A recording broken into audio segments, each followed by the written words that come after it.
Hey YouTube, oh my gosh, I got my first puff in 11 months. So I really just put this puff in for jokes. Like I was about to go to the pool and my afro was like super like humidified, and since it's been raining lately, so it shrank up. I didn't know what to do, and I just did it on a whim and it worked.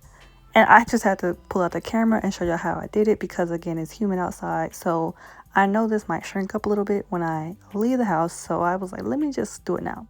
I need some edge control, some bobby pins. I'm literally taking down my bun to show you how to do it.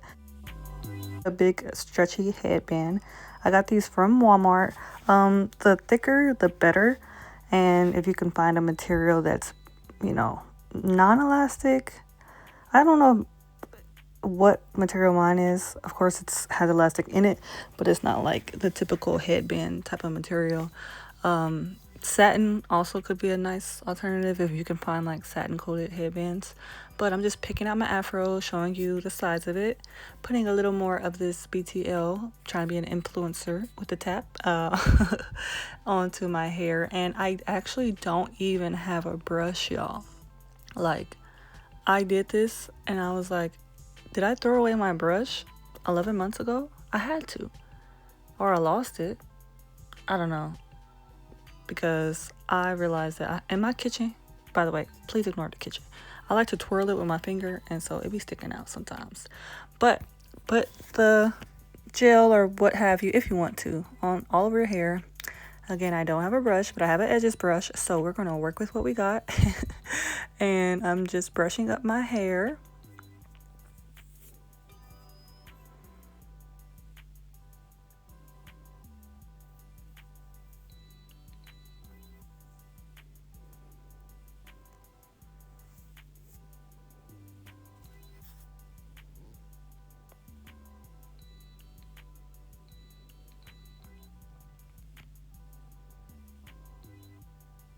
Now you take your headband, make sure it's not too stretchy, but not too tight, because you don't want your head to be like a raisin if it's way too tight. Now you want it to be a little slack in it because you're going to cross it like an X and then pin that extra fabric to the other headband, but in the back. So I'm showing you in the front, and then we're going to do it for real in the back. So put it in the spot where you like it to go, enough to see some of the front of your hair. Grab some bobby pins so you can keep it in place. You will maybe need a lot. So you're gonna take that headband, cross it, pull it up to the height that you want it, to where the back of your puff isn't sticking out, but it's not too low so it doesn't look funny. You want it to be as round as possible. And I'm pinching that excess headband fabric on top of what's already on my head, the headband, and I'm pinning it on top of it directly so it kind of blends in. It looks like it's not just like sagging down or up too high. So I put it parallel to the headband. And you want to put a majority of your bobby pins, you want to put in this area because you don't want it to snap and come undone. And I also, if you notice, I pull the headband down as I put a bobby pin in, so you can see that here, because gravity of course is going to make that headband want to slide up to the middle of your head. So the more you pull it down and literally put it as if you were wearing a crown on your head and then bobby pin it, the better chance you have of it staying in place. Now the orientation of the bobby pins, I personally have the pointy part sticking towards the middle of my hair. I think it blends in with the puff. If you touch the middle of my puff, you feel scalp and bobby pins. But I think it's kind of better than having them stick out towards your ears and the back of your head, because it might, look kind of funny. And you can put them whatever orientation you like. Fluff the puff.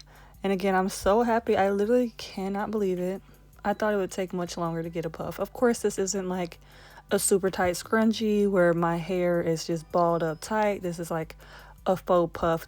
All the naturals do it this way. But in case you've never done a puff, or you have shorter hair and you're just starting out trying to get it as big as possible, just know you can look like you have way longer hair than you do.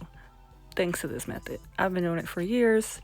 Even if my hair was down my back, I still did it this way because I don't really like all that tension on my hair. And this has a little bit of tension, but it just depends on, again, the fabric of the headband, the thickness, how many bobby pins you put.